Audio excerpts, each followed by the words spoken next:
Hi, I'm Debbie Britt from the National Black Doll Museum of History and Culture. We are a traveling doll museum currently. And so we traveling to wherever we are wanted, and we are telling the history of African Americans through the eyes of a doll collector. And that means that we start from the beginning. Our dolls date back from the 1800s, currently to, I don't know. I think the newest doll that I just picked up the other day was Naomi Osaka. So that is Barbie, so they just released her. The museum has over 10,000 dolls in its collection. We study not only just Barbie dolls, we have Native Americans, we have Asian dolls, and we have a large collection of dolls of the world. It's important that all children have dolls that look like them. And though we are the National Black Doll Museum, a large portion of our dolls are dolls from the world, because as a kid, I didn't have a doll that looks like me, and I know how hard that is. And so I make sure that we have Asian dolls, Russian dolls, Polish dolls, dolls from Afghanistan, Iran. I don't want any child to think that they're not important. And so I want every kid, no matter what color they are, no matter what religion they are all important to me. And so I'm going to make sure that there's a doll there for everybody. If you can't love yourself, you can't love anybody else. And right now the world is all kind of crazy, and I want my great-grandson to be able to just walk down the street. And it's about being kind, and it's about just being able to breathe. Growing up, I had a teacher that said, "You look like a monkey." And he went around the classroom and he said, "Where do you come from?" He asked the kids in the classroom, really, and they said, "Oh, I come from, Russia," and they talked about that, and this one came from Italy. And then I went to go raise my hand, and he goes, "No, I don't need to know where you're from. You're never gonna go anywhere because you are a Ubangi, and you're never gonna be anything except for a maid. I don't need to know about you." And he put me in the back of the class, and he would never ask me a question. And I said to myself, well, this is not right. I know I want to be somebody, I want to be important, so I opened up my books, and every day I would read, and I said, if he comes to me, I'm going to know the answer. And I was trying to find out where were the bush boogies were, and did I look like this, and I couldn't find them. But I started studying about Africa, and I knew that there were 57 countries, and I found the Ndibli boys, when they wanted to date a girl, that all the boys made dolls, and it was a form of courtship. And so if a girl wanted to date, that the boys made dolls, and they had to actually stitch each piece. And each one of these beads represent whether it was wealth, if they had money. These colors are hard to make. They had to dye this, comes out of the sand. He put sand in here, he gathered up the cloth, he hand beaded it, and then if he liked the girl, he bought this doll, he puts it on the doorstep, and the whole family has to decide whether or not he was worthy. If they felt that he was worthy, then they would bring the doll in the house, and then she could date. Before she could date, they would take and they would put these rings on the doll, and they would put the rings on the girl's neck. And we all think that these are like a lot of rings, but it's not. It's one coil, and it's based on whether or not the family has money. So if the family has a lot of money, so if the family, a herding family, you might see just one or two. But if the father is like a shoemaker, or if he does something where people come and bring him money all the time, then the coil might be like really long. And so it gets wrapped around that girl's neck for a long time. So you'll see like 3-4 rings. Once you get married, they take these rings off, and then the neck is like really stretched. So then you see the women, they have like tall, elegant necks. But then they don't have to do any work after they're married. And so now they're like really these statuesque necks. And that's when you see that they're married. So when you see these women that they have tall necks, they're married. All the single girls, they have these rings on. And I thought that was just like fascinating. And so it just brought me into all these different traditions. So this is a Junkanoo doll, and these come from the Caribbean. These dolls are made out of paper, sponges, newspaper, And these dolls came because the enslaved people that were taken from Africa, brought to the Caribbean islands, they only had 3 days off. They created these dolls. So the 3 days off they have are the day before Christmas, the day after Christmas, and New Year's Day. They only had those 3 days off because they worked the rest of the days. And in England said you have to give these people days off. Give them these 3 days. Because if you don't, they're just going to die. And so with them, they took their tradition, they dressed up, and they would rush the streets. So as we celebrate Christmas, they would work. Then the night before Christmas, they would get dressed up in paper or sponges. They would go out into the ocean and get sponges, put the sponges on their body, decorate their faces, and then they would rush the street at midnight. And they would go out and they would dance. And then the next day, Christmas Day, when everybody else was celebrating Christmas, they had to work. And then at night, they would go back out and they would do the same thing, rush the street, celebrate. And they would be saying, thank God that we are able to have these days off. And that's how they would celebrate the holidays. And so that's when you would have this celebration. In the United States, we call it Carnival. So Carnival for us is Junkanoo all over the islands and stuff like that. And so that's the holiday that they celebrate.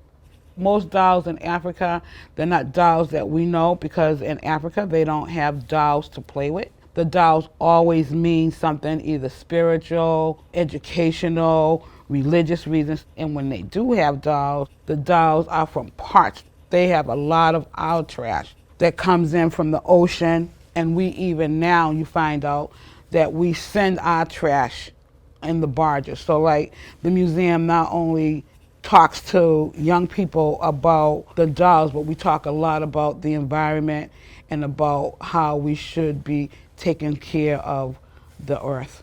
You know, I'm really big on recycling. So a lot of times, even when we create dolls, everything that we do, we recycle. In Africa, what they do is they use, again, too, a part of our roots is they use natural resources in order to create the dolls. And so this right here is fertility. So this is a fertility doll. It's called a kuba. So a ku is the name of the woman, the first woman that they made this doll out of. And ba means baby. So it's a kuba and it's a fertility doll. And so what happened with this doll is the woman could not have a baby. She went to a high priest and said she wanted to have a baby. And they said, well, what do we do? And he said, I want you to just take this wood and put it on your back. And then you treat this piece of wood like you would if you were having a baby, as if it was your baby. She took it and she put it on her back. And she did everything to it.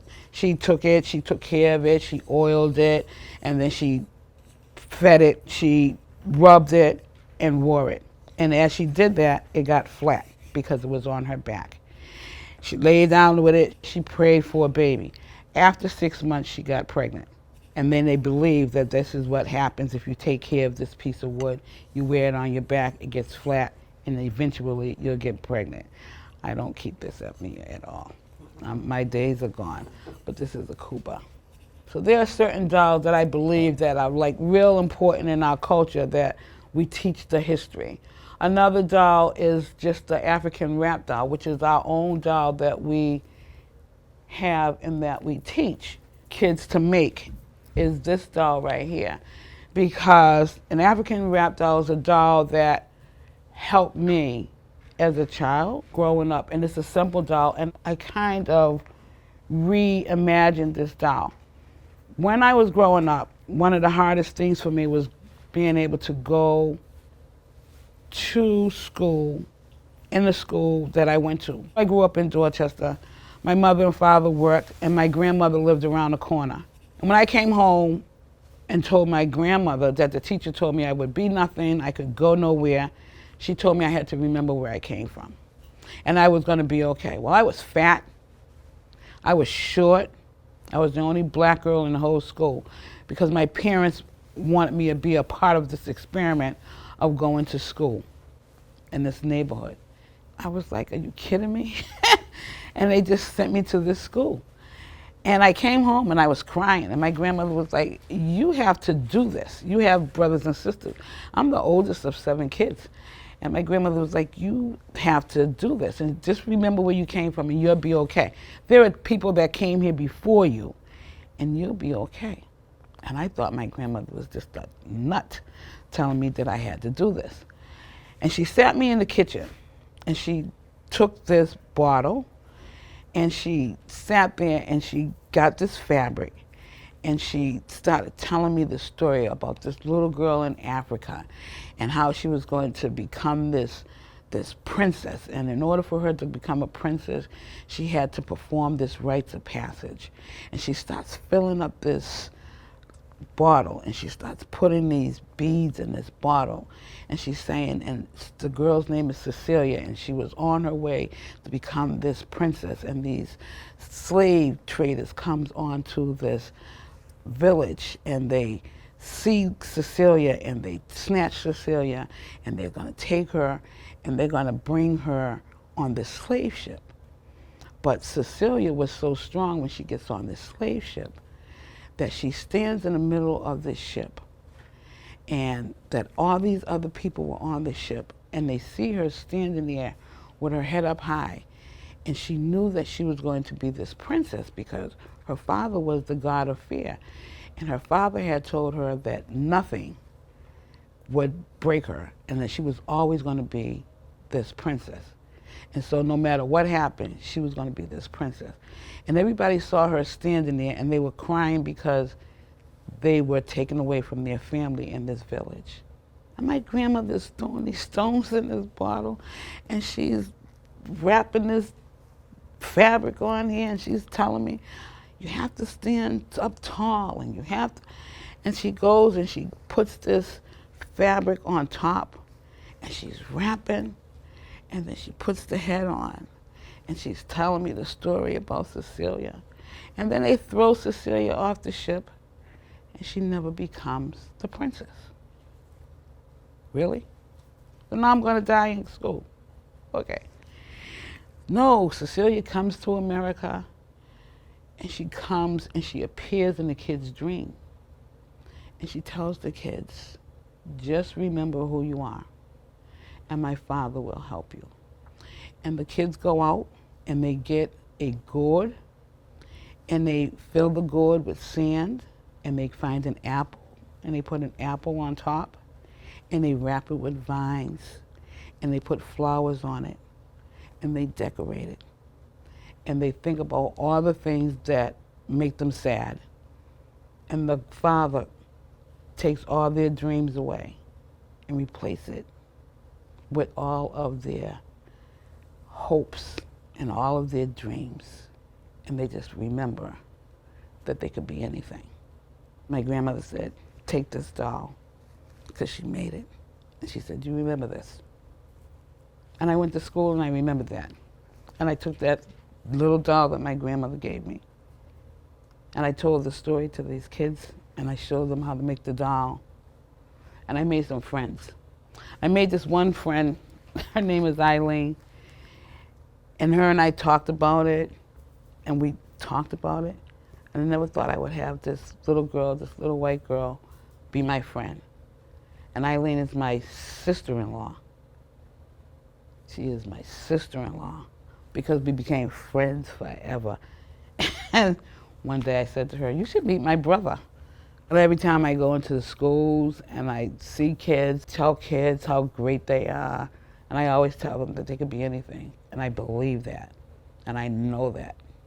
This is the doll that Eleanor Roosevelt was the sponsor of. This doll was done in the 1950s. So we kind of speed up the timeline.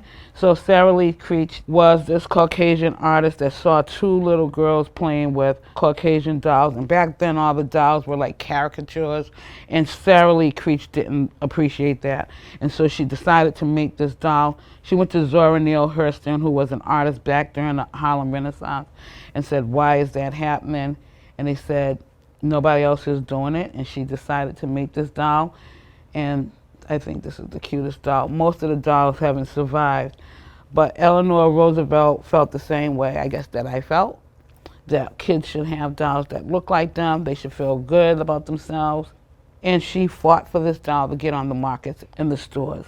And they went to the NAACP with Ralph Bunche, and a bunch of folks got together. They went to Sears Roebuck, and they had the doll placed in the catalog. Black families were able to purchase dolls for their kids so that the kids could feel good. And so this was the first time that a large manufacturing company was able to have dolls that looked like them into the market. In 1968, they had the Watts riots. It's important that we learn our history, because right now people are just now finding out about Black Wall Street. We talk about Black Wall Street at the museum. We have introduced people to the Watts riots. We talk about the Hellfighters. A lot of people don't know about the Hellfighters, which is a segment of the World War II. When the soldiers came back, the Hellfighters fought in Germany, and they came back into New York City, and they were awarded. So a lot of times people don't know all of this history, and there's so much history, and it just got kind of brushed away. But we need to really introduce people to history. And so people forget. We talk about Juneteenth, and people are just learning about that. One of the things about the Watts riot was in 1968, there were two brothers, and they had went out and they were drinking. And the older brother, I think, was swerving in the street, and he got to the corner of his house, and a young police officer said to him, stopped him at the corner and told him to get out the car, and he said, "I'm just going down the street." And the policeman was like, "No, you're driving drunk." And he says, "Yeah, we just came back from a party. I just want to go down the street." Everybody knows you're not supposed to drink and drive. But his house was at the end of the street. And it could have just ended there. But it was a time in the 60s. It was hot. People didn't have no jobs. And it could have just ended. Instead, he pulled him out the car, and the younger brother gets out the car and runs to the end of the street. And he gets his mother, and his mother comes back up. And his mother says, "He shouldn't have been driving this car, we know. But my house is at the end of the street. I'll drive the car. Let me just drive the car and go home." And the police officer said, "No." And he pushed her out the way and said, "I'm going to arrest him instead." By this time, it was a whole crowd that had gathered around. And when they saw this police officer, and he was young, push her out the way, somebody in that crowd got upset and threw something. And when that happened, it all broke loose. And people started throwing things, gathered around. The next thing you know, you got a full-fledged, out-of-control crowd. By the end of the day, it was thousands of people tore up a neighborhood that shouldn't have happened. Just insane. At the end of the day, they started this Operation Bootstrap, which was a community organization that said, what are we going to do to build up this community to make people not do this? And we done tore this neighborhood down. And Operation Bootstrap got community people together. One of the things they said was they went to Mattel, because Mattel was right in South Central. And Mattel was scared. They didn't know what they were going to do. And they could see people coming up to get ready to set this building on fire. They went to Lewis Hall and Ron Smith, and they said, what can we do? We can give you jobs. And they said, we don't want jobs. We want our own business. And Mattel went to Chase Manhattan, JP Morgan, and they said, let's get together and give these folks some money. And they said, we're going to start our own toy company. And oddly enough, they said, what are you going to name this company? And they said, we're going to name it Shindana. Mattel had no idea that Shindana in Swahili means competitor. So in their building, they allowed them to come in, and they gave them some technical assistance. They gave them all the support that they needed. They gave them money to start this company called Shindana, and they created dolls. And they also created games and books. But they were the first company that came out with dolls that had African names. This is Baby Nancy. Baby Nancy was just inducted into the National Toy Hall of Fame this year, and they did a big documentary on it this year too. But this is Baby Nancy, the original Baby Nancy. But they had the Black Experience game, the Black Community game, Red Fox, Marla Gibbs. Here comes the judge. Jimmy Walker did quite a few celebrities and stuff. The Shindana Toy Company stayed with Mattel until 1981. So it lasted quite a few years until the two founders passed away and then they went out of business. But they did a lot of good. The company's motto was learn, baby, learn. And because people were running around saying burn, baby, burn, and they wanted to get rid of that. So their motto was learn, baby, learn. So all their games and everything was all about teaching people to learn. So that was a good thing. And it all happened right inside of Mattel. And so instead of these businesses just walking away, they kind of embraced the community and started working with community, and that's how they were able to like get Mattel back on track and get the community back on track. This year, Mattel celebrated Barbie's 40th anniversary, and the museum has 719 Black Barbies, give or take some. We're cataloging right now. What we wanted to do this year was to have Barbie come to Attleboro. They are doing a documentary film on the Black Barbie 40th anniversary. The first Barbie was done in 1959. They did not introduce the Black Barbie until 1979. 21 years later, the first Black Barbie came out. And so they're doing this big documentary, and it's supposed to have been in 2020.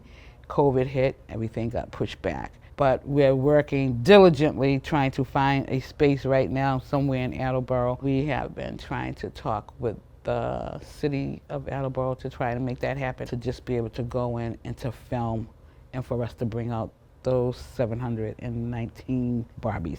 And this is an older Applehead doll, and these are ones that people are really fascinated about because you dry your own apples and you can make your own Applehead dolls. And this is an Applehead doll from the 1920s. And Applehead dolls, you take a regular apple, you take it and you put it into a brown paper bag. But you must put sand in the apple or else you'll have those gnats. Okay, the gnats will fly all around your house to keep the gnats away. Once you start to see the apple get black and stuff, you will take the apple out and you start to pinch in your nose and you can press in and make the eyes. You'll get some wire and you'll go in and you'll put your neck. The arms and the body are done with wire and you wrap your wire. And you go in and you add your batting, and you'll have your features, and then you can go in and you can make your clothes. And they will last forever as long as you keep them in the right temperature. So they have to be temperature controlled. This is the 20s. This is a topsy-turvy, and this is one that we made, and it's because we put the poem on it. It's a two-sided doll, two-faced doll, topsy-turvy. Topsy-turvies were done during slavery, before the Civil War, but this one is not an old one, and I'm sad that we don't have one. But it has a poem, and the poem goes, topsy-turvy, upside down, one side white, the other side brown. I wonder who would play with me, the mistress children or the black mammy. When the master is around, the brown side is down. I pretend to cook and clean without a frown.